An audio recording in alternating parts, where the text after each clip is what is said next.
புதுக்கோட்டையில் தான் பேசியதற்கு ஒரு வாரத்திற்கு பின்பு ஈவி.கே.எஸ். இளங்கோவன் பதில் சொல்வது ஏன் என்று தெரியவில்லை என காங்கிரஸ் எம்பி கார்த்தி சிதம்பரம் கேள்வி எழுப்பியுள்ளார்.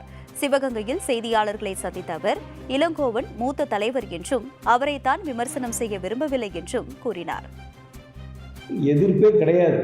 நான் புதுக்கோட்டையில் பேசினது 19ஆம் தேதி, சிவகங்கையில் பேசுனது 20ஆம் தேதி. இதுக்கு போய் எதுக்கு மூத்த காங்கிரஸ்காரர் திரு இளங்கோவன் அவர்கள் 26ஆம் தேதி பேட்டி கொடுக்குறாரு எனக்கு தெரியல. அவர் நிஜமாவே நான் புதுக்கோட்டையிலையும் சிவகங்கையிலையும் பேசுனது, அது ஒரு வாரத்துக்கு முன்பாக பேசுனதை கேட்டாரா, கேட்டுட்டு அவர் பேட்டி கொடுத்தாருன்னு எனக்கு தெரியல. எல்லாருக்கும் வராத சந்தேகங்கள், எல்லாருக்கும் வராத எதிர்ப்பு எப்படி திரு இளங்கோவன் அவர்களுக்கு மட்டும் பேசி முடிச்சு ஒரு வாரம் கழிச்சு வரும். நான் பேசினது முழுக்க எங்களுடைய கட்சி தொண்டர்களுக்கு மத்தியில பேசினது அத்தனையுமே எங்களுடைய கட்சி வளர்ச்சிக்காக நான் சொன்ன கருத்து. இல்லை, அவர் ரொம்ப சீனியர் பர்சன், அவரை பத்தி நான் ஒன்றும் விமர்சனம் பண்ணவில்லை. அவர் லைஃப்ல நிறைய பார்த்துட்டாரு. அதனால அவர் பார்த்த துயரங்கள், ஏற்றங்கள், தாழ்வுகளை எல்லாம் பார்த்துட்டு அப்புறம் அவர் இந்த நிலையில இருக்காரு. அதனால அவரை பற்றி இந்த நேரத்தில் இந்த வயதில் இருப்பவரை பற்றி நான் விமர்சனம் செய்ய விரும்பவில்லை.